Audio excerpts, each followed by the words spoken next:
নমস্কার বন্ধুরা, বাংলার ইনভেস্টর ইউটিউব চ্যানেলে আপনাদের সবাইকে স্বাগত জানাই। চ্যানেলে প্রথমবার এসে থাকলে চ্যানেলটা অবশ্যই সাবস্ক্রাইব করে রাখবেন। চলুন এই ভিডিওটা শুরু করা যাক। আমরা প্রথমেই এফআইআই এবং ডিআই এর ডেটা দিয়ে শুরু করব।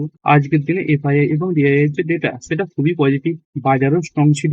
দেখতে পাচ্ছেন ডিআইআই আজকের দিনে ৩,৮৫৬ কোটি টাকা শেয়ার কিনেছে এবং এফআইআই এরা আজকের দিনে ৮২১ কোটি টাকা শেয়ার কিনেছে। তো মোটামুটি দুজনের তরফ থেকে আজকে বাইং দেখতে পাওয়া গেছে। আর এটা তো গেল ক্যাশ মার্কেট। যদি এই ফিউচার্স মার্কেটের কথা বলি, ইন্ডেক্স ফিউচার্স এখানে দেখতে পাচ্ছেন আজকে বাইং এসেছে। এই ১৫৯৫ কোটি টাকার বাইং হয়েছে। এটা ইন্ডেক্স ফিউচারের কথা বললাম। এবং যদি স্টক ফিউচারের কথা বলি, এইখানেও দেখতে পাচ্ছেন এই ২৪৮৪ কোটি টাকার বাইং এসেছে। তো বিগত কয়েকদিন ধরেই মোটামুটি দেখতে পাচ্ছেন এই স্টক ফিউচার্স বলুন বা ইন্ডেক্স ফিউচার্স বলুন, এগুলোতে মোটামুটি ছোটখাটো বাইং আসছে। তো এটা মার্কেটের জন্য পজিটিভ ব্যাপার। এরপরে যদি আমেরিকান মার্কেট দেখে নিই, দেখুন আমেরিকার যে মার্কেট সেটা আজকের দিনে বন্ধ রয়েছে। আগামীকাল আবার স্বাভাবিকভাবেই ওপেন হয়ে যাবে। তবেই আমেরিকান মার্কেট বন্ধ থাকলেও এই আমেরিকান মার্কেটের যে ফিউচার্স গুলো সেইগুলো ওপেন রয়েছে। যেমন দেখতে পাচ্ছেন এই ডাউ জোন্সের যে ফিউচার্স এটা প্রায় 1% তেজিতে, এবং এরই সঙ্গে সঙ্গে এই নাসডাকের যে ফিউচার্স এটাই ১.৩৭% তেজিতে রয়েছে। তো এখান থেকে মোটামুটি ভালো সংকেতই রয়েছে। আর এরই পাশাপাশি এই গিভ নিফটি এটা দেখতে পাচ্ছেন এই ২৪,১২৪ রয়েছে। আমাদের ইন্ডিয়ান মার্কেট কতই বন্ধ হয়েছিল, মানে এই নিফটি, এইখানে নিফটি দেখতে পাচ্ছেন এই ২৪,০৩১ বন্ধ হয়েছিল। তো এই নিফটি নিফটির তুলনায় প্রায় ১০০ পয়েন্ট উপরে এই যে গিভ নিফটি এটা দেখতে পাওয়া যাচ্ছে। অর্থাৎ আগামীকালের যে ওপেনিংটা সেটা সবুজ হওয়ার সম্ভাবনাই রয়েছে। এরপরে গোল্ড এবং সিলভার দেখে নেব।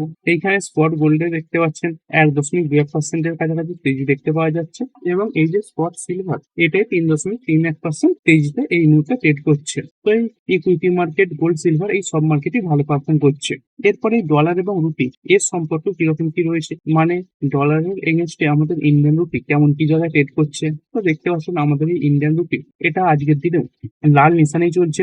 মানে কি ইন্ডিয়ান রুপি এটা কিছুটা শক্তিশালী হয়েছে। একসময় দেখতে পাচ্ছেন এটা তো ওই ৯৫ অনেক নিচে চলে গিয়েছিল। তো এটা অনেকটাই পজিটিভ ব্যাপার যে ইন্ডিয়ান রুপিতে ক্রমাগত এই যে শক্তি সেটা ফিরে আসছে। এরপরে কিছু কোম্পানি কোয়ার্টার পরে রেজাল্ট দেখে নেব। আমাদের যে প্রথম কোম্পানি সেটা হচ্ছে এই আরতি ফার্মাল্যাবস লিমিটেড। তো অনেক কোম্পানি নাম্বার টেস্ট করেছে, কিছু গুরুত্বপূর্ণ কোম্পানির নাম্বার দেখবো কেমন এসেছে এই কোম্পানির নাম্বার। দেখতে পাচ্ছেন কোম্পানির নেট প্রফিট এটা ৩১% পর্যন্ত পড়ে গেছে। তো এই নেট প্রফিটের ফ্রন্টে কোম্পানির নাম্বার খুবই খারাপ, এবং তারই সঙ্গে সঙ্গে কোম্পানির এই যে মার্জিন সেখানেও একটা বিরাট পরিমাণে প্রেসার দেখতে পাওয়া গেছে। তো এই নাম্বার খারাপের দিকেই এসেছে। এরপরের company Hitachi energy India limited বা পাওয়ার ইন্ডিয়া। দেখতে পাচ্ছেন একটা হেভি পরিমাণে র্যালি দেখিয়েছে। ৬ মাসে প্রায় ৩৫,০০০ টাকার উপরে বেড়ে গেছে। কিছুদিন আগে ১৬,০০০, ১৭,০০০ এরকম জায়গাতে চলছিল। তো সেখান থেকে এখন ৩৫,০০০-এর উপরে উঠে গেছে। কেমন এসেছে কোম্পানির নাম্বার, এইখানেও কোম্পানির নাম্বার খুব স্ট্রং। এখানে দেখতে পাচ্ছেন এই যে রেভিনিউ এটা খুব ভালো এসেছে, রোবাস্ট রেভিনিউ, এবং এরই সঙ্গে সঙ্গে প্রফিট গ্রোথ বলুন এটা খুব সলিড। এবং তারই সঙ্গে সঙ্গে কোম্পানির কাছে এই যে অর্ডারের পরিমাণ সেটাও খুব স্ট্রং, এবং তারই সঙ্গে সঙ্গে কোম্পানি অনেক কিছু নতুন ইনভেস্টমেন্টের ব্যাপারে ঘোষণা করেছে।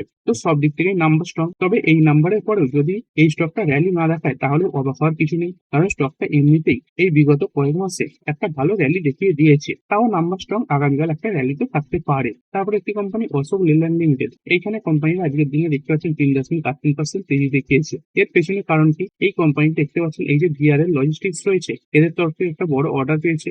দেখতে পাচ্ছেন ৭১৫খানা ভেহিকেল থেকে অর্ডার পেয়েছে। তো এরকম বড় একটা অর্ডার পাওয়ার কারণে এই স্টকে আজকে তেজি এসেছে। তারপরে আদানি এন্টারপ্রাইজেস লিমিটেড ৪.৭৭% বেড়েছে।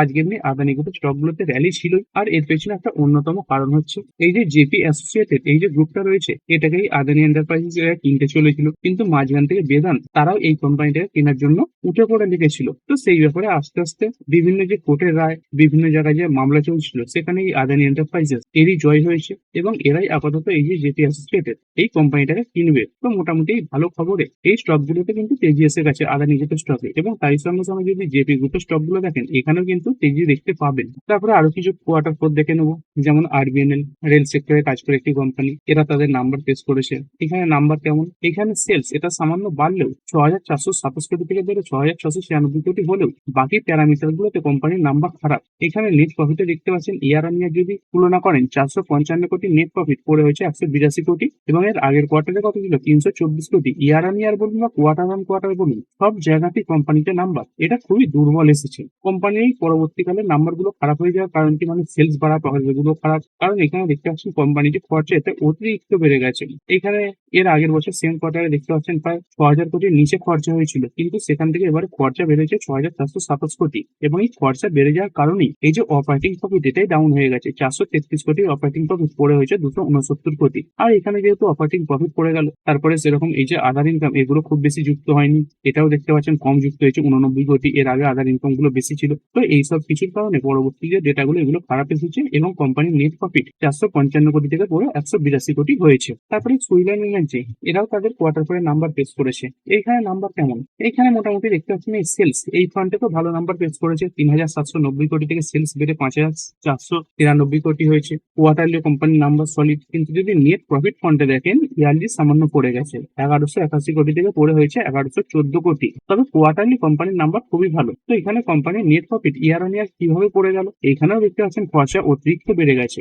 এই এক্সপেন্সেস এর আগের বছর সেম কোয়ার্টারে কোম্পানির খরচা ছিল 3,096 কোটি। তো সেখান থেকে কোম্পানির খরচা প্রায় 1,500 কোটি বেড়ে গেছে। 4,529 কোটির খরচা কোম্পানি দেখিয়েছে। তো এই এত অতিরিক্ত খরচার কারণে পরবর্তী যে নাম্বার সেগুলো কিছুটা খারাপ হয়ে গেছে। তারপরে একটি কোম্পানি ভোডাফোন আইডিয়া লিমিটেড আজকের দিনে দেখতে পেয়েছেন প্রায় 2.5% কাছাকাছি বেড়েছে। এর পেছনে কারণ কি? এখানে দেখতে পাচ্ছেন এই যে ক্রাইসিল রয়েছে তারা এই ভোডাফোন আইডিয়ার যে ক্রেডিট রেটিং সেটা কি করে দিয়েছেন, আপগ্রেড করে দিয়েছেন। অর্থাৎ কি এই ক্রেডিট রেটিং বাড়ানো মানে কি এই কোম্পানির লোন তুলতে অনেক সুবিধা হবে। এই ক্রেডিট রেটিং যত কম থাকে কোম্পানিকে লোন তুলতে তত বেশি কষ্ট করতে হয়, অনেক বেশি সুদে কোম্পানিকে লোন নিতে হয়। তো সেখানে দাঁড়িয়ে এই যে ক্রাইসিলের মতো কোম্পানিগুলো যে রয়েছে তারা যদি এদের ক্রেডিট রেটিং বাড়িয়ে দেয় তাহলে কি হবে, এই কোম্পানি অল্প সুদে লোন তুলতে পারবে। তো এটাই এই কোম্পানিটাকে আজকের দিনে উপরে তুলেছে। তারপরে একটি কোম্পানি আইআরএফসি আজকের দিনে প্রায় 2.5% উপরে তেজি দেখিয়েছে। এই কোম্পানি মূলত কি কাজ করে থাকে, রেলওয়ে সেগমেন্টে ফাইন্যান্সিং করে থাকে। এবং দেখতে পাচ্ছেন আজকের দিনে কোম্পানি কি করেছে, এই যে আরবান ইনফ্রা ফাইন্যান্সিং এই সেক্টরে করে মানে এন্ট্রি নিয়েছে।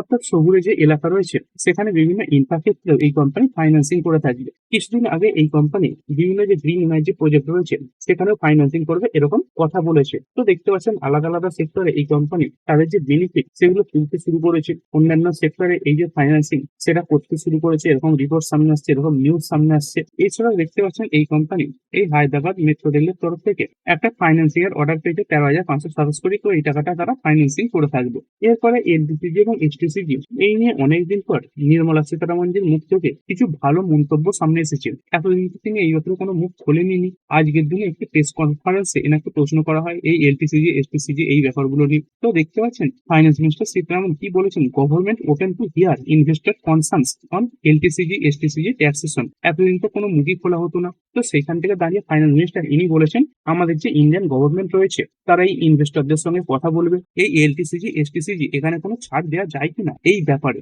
তো এটা আমাদের মার্কেটের জন্য কিন্তু একটা বড় পজিটিভ ব্যাপার। তারপরে ইউএস এবং ইরান এই দুটো দেশের মধ্যে বর্তমানে কেমন কি আপডেট হয়ে রয়েছে। প্রথমত দেখতে পাচ্ছেন এই তেহরান তারা কি করেছে, তাদের যে নেগোসিয়েটর তাদেরকে কাতারে পাঠিয়েছে কিসের জন্য, এই ইউএস যে ডিল সামনে রেখেছে সেটাকে স্টাডি করার জন্য। তো এখান থেকে দেখা যাক কোনো পজিটিভ আউটকাম সামনে আসে কিনা। তো যদি পজিটিভ আউটকাম সামনে চলে আসে তাহলে তো নিফটি ফিফটি এই 24,200 24,500 এই লেভেলগুলো খুব সহজেই ভেঙে ফেলবে। কিন্তু ধরুন কোনো ডিল এলো না, তাহলে আজকে যেভাবে বাজার বেড়েছে তার থেকেও কিন্তু ভয়ঙ্কর ভাবে ক্র্যাশ করতে পারে। এই ডোনাল্ড ট্রাম্প কি বলছেন দেখতে পাচ্ছেন, negotiations with the Islamic republic of Iran are proceeding nicely. মানে ইরানের সঙ্গে এই যে নেগোসিয়েশন সেটা ভালোভাবে চলছে। It will only be a great deal for all war, no deal at all. মানে যদি দুজনেরই সুবিধা হয় তবেই এই ডিলটা সাইন হবে, না হলে কিন্তু কোনো ডিল হবে না। Back to the battle front and shooting. আবার এই যে যুদ্ধ সেটা শুরু হয়ে যাবে, but bigger and stronger than ever before. মানে আগে যে অ্যাটাক গুলো হয়েছে তার থেকে এবারের অ্যাটাক আরো স্ট্রং হবে। তো সবাই মনে প্রাণে এটাই চাইছে যে কোনো একটা ডিল যেন সাইন হয়ে যায়। তো দেখা যাক এইখান থেকে কি আউটকাম সামনে আসে। তো এই আউটকামের উপরই মার্কেটের যে পরিস্থিতি সেটা নির্ভর করবে। এবং এই যে নেগোসিয়েশন চলছে এখানে মূলত দুটো জিনিসের উপরেই ফোকাস থাকবে। প্রথমত এই যে এনরিচড ইউরেনিয়াম এটার উপরে। ইরান এই যে এনরিচড ইউরেনিয়াম এটা দেশের বাইরে পাঠাতে চাইছে না এবং আমেরিকা বারবারই এই প্রেসার দিচ্ছে যে ইরানকে এই এনরিচড ইউরেনিয়াম দেশের বাইরে বার করে দিতে হবে। এবং এছাড়াও এই যে স্টেট অফ হরমুজ এইখানে যে ইরান টোল লাগাবে বলছে এই ব্যাপারটা নিয়েও কিন্তু দ্বিমত তৈরি হয়েছে। তো এই দুটো জায়গায় সমস্যার সমাধান হয়ে গেলেই এই যে ডিল সেটা কিন্তু ফাইনাল হয়ে যাবে। তো ঠিক আছে বন্ধুরা, আশা করছি ভিডিওটা আপনাদের ভালো লেগেছে। আপনি চাইলে এটাকে লাইক এবং শেয়ার করতে পারেন। আর শেয়ার মার্কেট সংক্রান্ত ডেইলি নিউজ আপডেট পেতে চ্যানেলটা সাবস্ক্রাইব করে রাখবেন এবং পাশে থাকা বেল আইকনটি টিপে অল অবশ্যই সিলেক্ট করে রাখবেন, যাতে পরবর্তী ভিডিওর নোটিফিকেশন আপনার কাছে সময় মতো পৌঁছে যায়। আর হ্যাঁ, ভিডিওটি শুধুমাত্র ইনফরমেশন এবং এডুকেশনাল পারপাসের জন্য বানানো হয়েছে। আমি সেবি রেজিস্টার্ড নই, তাই কোনো প্রকার শেয়ারে কোনো প্রকার বাই, সেল, হোল্ড বা অ্যাভারেজ করার কোনো সিদ্ধান্ত নেওয়ার আগে আপনার যে ফাইন্যান্সিয়াল অ্যাডভাইজার আছে তার সঙ্গে অবশ্যই আলোচনা করবেন। দেখা হচ্ছে পরের ভিডিওতে। ধন্যবাদ।